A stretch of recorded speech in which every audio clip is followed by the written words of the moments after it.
পিংলা থেকে পাকিস্তানে ওটিপি, রাজ্য পুলিশের এসটিএফ এর জালে দুজনেই খিরাই গ্রাম পঞ্চায়েত এলাকার বাসিন্দা।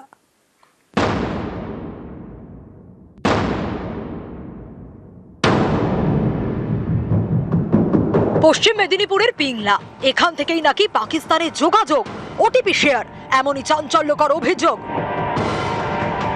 মঙ্গলবার রাতে দুজনকে গ্রেপ্তার করে রাজ্য পুলিশের এসটিএফ। ধৃতদের মধ্যে একজন শেখ মুরসেলিম, বাড়ি পিংলার খিরাইয়ে। প্রতিবেশীদের দাবি, বছরের বেশিরভাগ সময় বাড়িতে থাকে না মুরসেলিম। আর একজন গৌতম খাড়া, বাড়ি সুরত চকে। স্থানীয়দের দাবি, এলাকায় ঘুরে ঘুরে মোবাইল ফোনের সিম কার্ড বিক্রি করত গৌতম।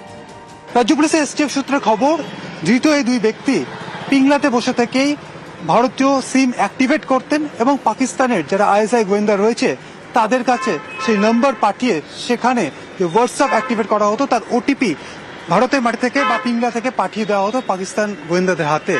এই অভিযোগ সামনে আসার পরেই অভিযান চালানো হয় রাজ্য পুলিশ এসটিএফ এর তরফে এবং দুজনকে ইতিমধ্যে গ্রেপ্তার করা হয়েছে।